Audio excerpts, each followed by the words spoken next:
The lights don't go out all at once, they never do at a Bruno Mars show. Instead, they fade, slowly, deliberately, like the entire stadium is being pulled into a different reality.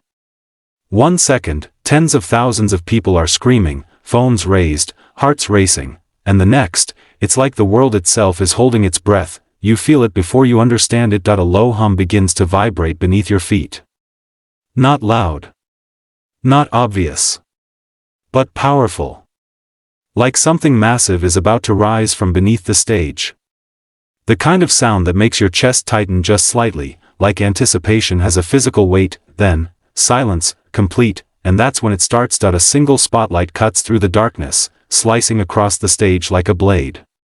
It doesn't land on a person. Not yet. It lands on a silhouette, an outline of a band setup, instruments waiting like they already know what's coming, and then you hear it. A vinyl crackle. Old school. Warm.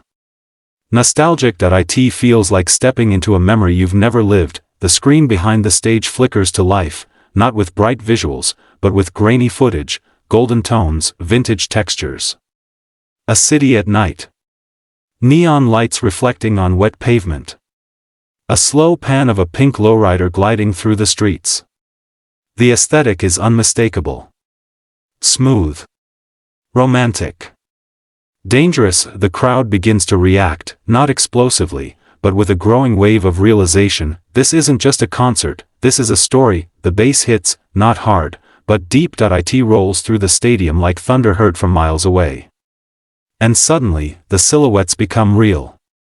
The band steps forward, one by one, emerging from the shadows like characters entering a film. The hooligans, dressed sharp. Tailored suits. Silk shirts catching the dim light. Gold chains glinting just enough to remind you, this isn't retro, this is timeless. The drummer taps once, twice. A rhythm begins, tight and controlled, like a heartbeat finding its pace. The guitar slides in next, clean, smooth, seductive. Then the horns. Bright. Bold. Confident. And now the crowd is moving, not jumping. Not screaming, grooving, because the music doesn't attack you. It pulls you in. The screen shifts again, now it's closer. The car door opens. A polished shoe hits the pavement. The camera never shows his face, not yet. The tension builds. Every second stretches just a little longer than it should. Every note feels like it's leading somewhere, but refusing to arrive, and then, everything cuts out. No music, no visuals, no light. Darkness swallows the entire stadium. For a split second, it feels like something went wrong, and then you hear a voice, soft, smooth, right behind you. Las Vegas. The crowd erupts, but they don't even know where to look, because the voice isn't coming from the stage. It's everywhere. Did you miss me? The scream that follows isn't just loud, it's uncontrollable. It's the kind of reaction that doesn't come from hype, but from something deeper. Recognition. Anticipation finally snapping into reality. A second spotlight appears, not on the stage. In the crowd, and there he is, Bruno Mars, standing in the middle of thousands of fans like he just appeared out of thin air. No dramatic entrance from above. No pyrotechnics. Just presence. Pure, undeniable presence. He smiles, and it's over. The crowd is his. No effort required. He adjusts his sunglasses slowly, taking in the moment like he's been here 1,000 times, but somehow, this one feels different. Special. Charged. You ready to fall in love tonight? He asks, almost casually, and before anyone can even process the question, the beat drops, harder this time. The band explodes back to life, tighter, louder, sharper. Bruno doesn't walk to the stage, he moves through the crowd, dancing between people, high-fiving fans, turning the entire path into part of the performance. Cameras chase him, projecting every step onto the massive screens, but somehow it still feels intimate. Like you're seeing something you weren't supposed to see this closely. By the time he reaches the stage, the energy has transformed. It's no longer anticipation. It's ignition. The first song begins, not introduced, not announced, just felt. His voice cuts through the music with effortless precision. Smooth but powerful. Controlled but emotional.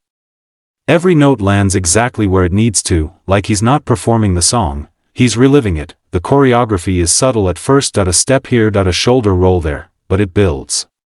Always builds. The band moves with him like a single organism, every transition seamless, every cue invisible unless you're looking for it. Lights begin to pulse in rhythm, shifting from deep reds to electric blues to soft golds, painting the stage like a living canvas. The screens behind him don't distract, they enhance. Close-ups. Cinematic cuts. Moments that feel like scenes instead of visuals, and then comes the first switch, the music drops out again. But this time, it's intentional. Bruno steps back, the band takes over. A breakdown, funky. Raw. Unfiltered, each member gets a moment, not as individuals, but as part of something bigger. The drummer pushes harder. The horns get louder.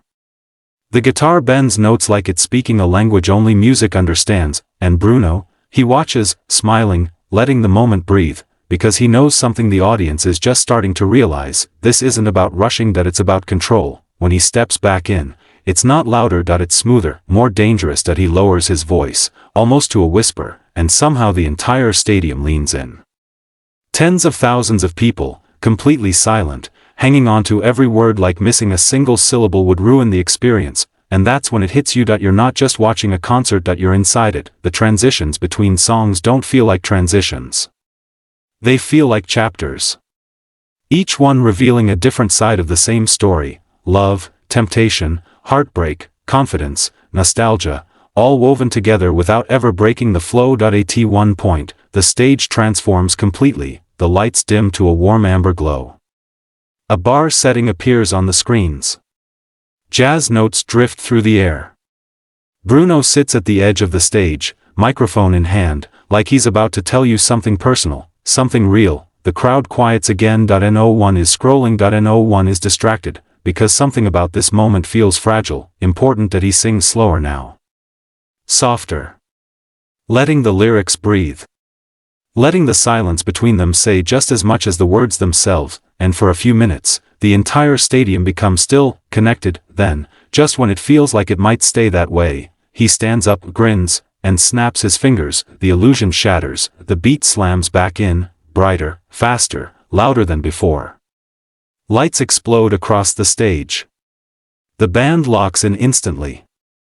And the crowd, without hesitation, jumps right back with him. It's controlled chaos, perfectly executed. Every high is higher because of the lows that came before it. Every drop hits harder because of the silence that preceded it, and Bruno, he never loses control, not for a second, even in the wildest moments, when the crowd is screaming, when the lights are flashing, when the energy feels like it might break the entire structure holding it. He's calm, precise, locked in, because this isn't just performance. It's mastery. As the opening sequence begins to reach its peak, everything starts to layer. The music gets thicker. The lights more intense. The visuals more dynamic. The movement more aggressive. It builds and builds and builds, until it feels like it can't possibly go any higher, and then, it stops, dead. One final spotlight, right on him. He looks out at the crowd, breathing steady, completely in control of a moment that just minutes ago felt impossible to contain, and he says, almost softly, "Welcome to the romantic tour." The beat drops one more time, harder than ever, and the real show finally begins. The lights don't just come back, they ignite. A cascade of gold floods the stage, reflecting off every instrument, every movement, every drop of sweat as the band locks into a groove that feels even tighter, even sharper than before. Bruno Mars steps forward, no longer teasing, no longer holding back. Now, he's fully in control, and the crowd knows it. The next beat hits with purpose. It's faster. Bolder. Irresistible. He moves across the stage like he owns not just the moment, but time itself, stretching it, bending it, making every second feel longer than it should. The horns punch through the air, the drums snap with precision, and the bass wraps around the entire stadium like a pulse you can't escape. And then he points to the crowd, not randomly, intentionally, like he's choosing you. "Sing it with me," he says, and just like that, thousands of voices rise, not messy, not chaotic, but unified. It's no longer just his show. It's everyone's moment now.